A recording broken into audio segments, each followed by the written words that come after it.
Hey guys, we're going to change this up a little bit tonight. This is going to be fun. I'm probably going to be laughing a lot. Yeah, first of all, I just want to say, like, we're here.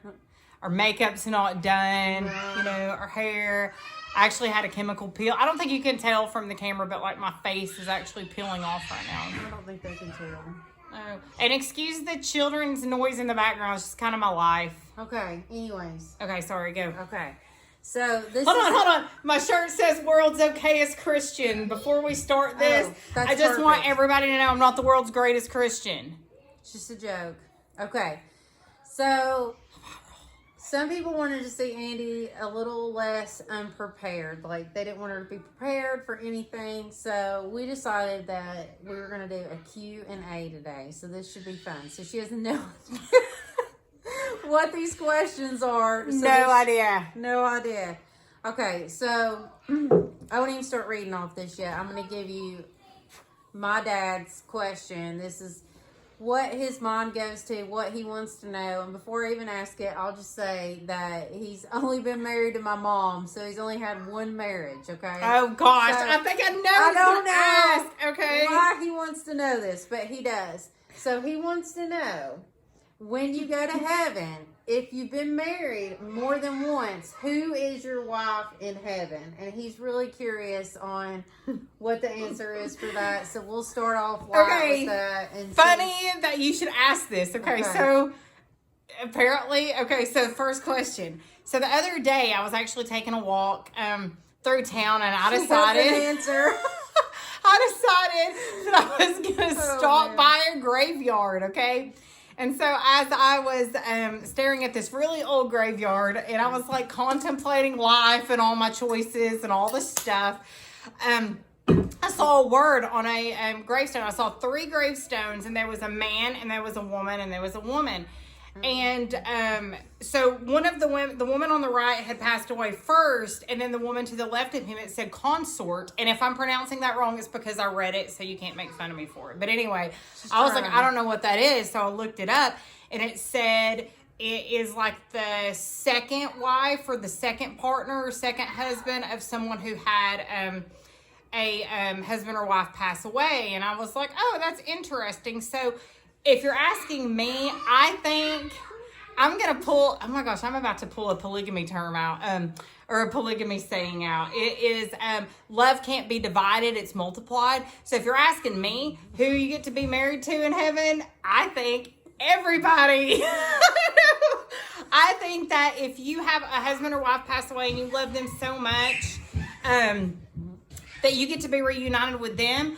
And I also think that you probably get to be reunited with your other husband or wife. However, it does say in the Bible that we don't look at each other as husbands and wives. We look at each other differently. We will have an awareness of who the people were whenever we were on earth, but we will not look at them that way in heaven. So that's my answer. I could be wrong. There you go, Dad. All right. Hold on. And I just want to say these are just random questions from random kids. So, and maybe I'll throw one in there, but and I'll let you know when I get to Daniel's question. It's probably a loaded question. I know, I'm a little nervous. Okay, I'll start light here. And if I need to skip, I'm going to skip. She can skip. It's a rule. At what point do you need to cut toxic people out of your life? Oh, at what point do you need to? Honestly, if I was going to give that advice, I would say, okay, hold on. I'm thinking here. Okay, because I don't want anybody to ever just get around somebody and cut them out because they had like an initial bad feeling. Because if people did that, then we wouldn't have any friends because nobody's perfect. We can always have an initial bad feeling. But I really think that when you see a pattern in people, that's when you need to start paying attention. So if you see somebody that constantly just stabs people in the back, or they constantly gossip, or they constantly hurt others, and it's become like a really huge pattern, then you need to think that maybe their past patterns are going to determine some of their future, and maybe you need to just be a little bit more careful with those people. What about if they affect inside your house?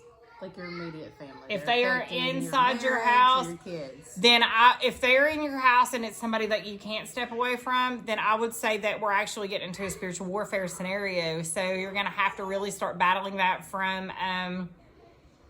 the heavenlies, and you're going to have to really start praying some prayers through your house and over that person if you can. If they sleep in your home, then say it outside their bedroom door, or say it over them while they're sleeping, and just speak the word through your home. That is what I would suggest. Okay. What's one of the times the devil has tried to bring you down, but you got back up?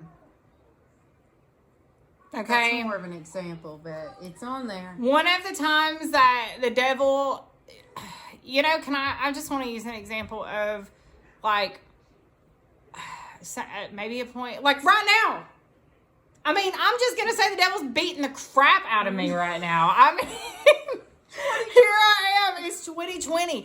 Like, I have had COVID. I have lost friends. I have been stuck in a freaking hurricane. Can I say freaking on here? Yeah, you can say freaking. Okay, I can say you can freaking. Say freaking. And I would say even the last few weeks have been the most mental and emotional and spiritual battles I have ever faced in my life, to the point where I have thought seriously about giving up.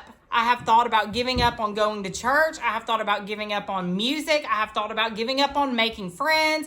I have thought about giving up everything and just going into my house and just focusing on my house. And that's not even like me. So she can't do that. No, that's just not like me. But I'll say probably this has probably been like the worst battle with, nobody even likes to say the word because of the stigma, but I would say depression even, to where I have to figure out how to come out from under that. However, I haven't completely come out of that yet, and that's just me being real and honest, but I will say that I know that God has a plan on the other side of this, and it's going to be amazing. So if y'all can just stay tuned for just a minute, I'll fill you in. And if anybody wants me to dig a little deeper on some of the stuff I've been going through, I'll be glad to share, because I'm real like that.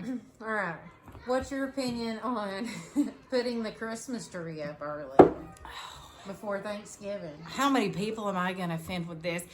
I don't like it. I think it's stupid. I put it up before Thanksgiving. I know. And I haven't this year, though. So.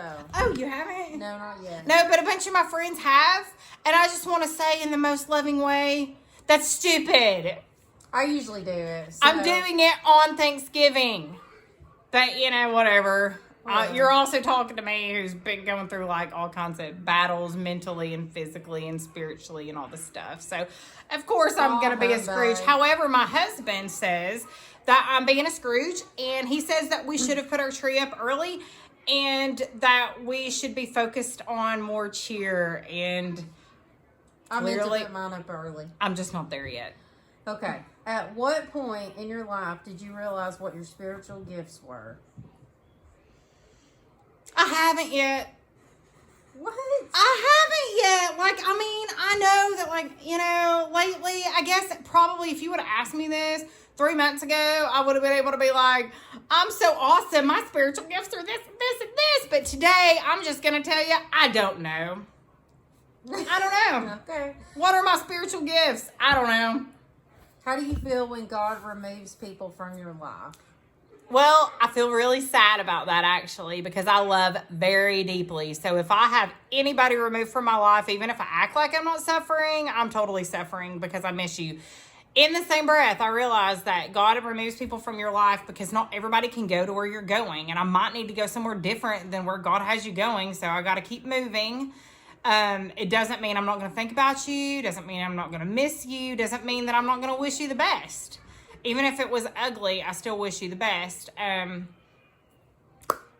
I mean, I guess that's about it. Okay. How do you feel about people bashing other denominations? I mean, sometimes I bash other denominations, but I do it in fun love. I think that everybody really just needs to lighten up. Like, I don't know. So, like, you go to heaven, okay? God's not going to say, welcome to heaven. Please step to the right if you're Southern Baptist. Step to the left if you're Catholic. And walk straight ahead if you're Methodist. Oh, you're Church of God? I need you to go this way. He's not going to say that. So we're all just going to be kind of in it together. And I think that we need to learn to love each other with our quirks and laugh at each other while we're here. All right. How do you respond when people are bullying you? Do you respond or do you just not say anything? Didn't come up with these questions, swear. How do you respond? Honestly, it does say that God will fight our battles for us, but it does not mean that you need to be a doormat and you can't just let people step all over you. And that's not fair. And I think that I've been bullied a lot. I have been spiritually bullied. I was bullied in middle school. I was bullied a lot through my life. And there have been times where I rose above it. There have been times where I fought against it. There were times where I just walked away quietly. So I don't think that I have a great answer for that. Except for I do think that we need to deal with bullying at the root and recognize it for what it is, because there are kid bullies, but unfortunately there are adult bullies too. So some of you adults out there that are getting bullied, I feel for you. If you ever need anything, let me know. I know I didn't really answer that question. Well, I don't know if I should ask you this one out loud. Okay. Should I ask? Well, I suppose. Do you need to read it first and tell me if you want to skip it? Where are we at? Right here. Oh, go ahead. Okay. I didn't know. How do you feel when pastors bash people in their sermon? Like, you know that they're saying it about a particular person. Everybody in the congregation knows it. It's almost like a inside joke or whatever, and they're supposed to be the pastor, the one you look up to, the one that's there for you in your time of need, but you're in a service and all of a sudden they're basically talking bad about someone, but they're just not saying who it is. How do you feel about that? Do you feel like they should be held to a higher standard? I do. Well, they're going to be held to a higher standard. They're biblically, they already are. So this is the thing, is that's not honorable. Now, if you need to use examples of somebody's life, I've heard it two ways. And I'm actually thinking of two pastors off the top of my head. I'm not even going to say any names, but I have heard a pastor use examples of people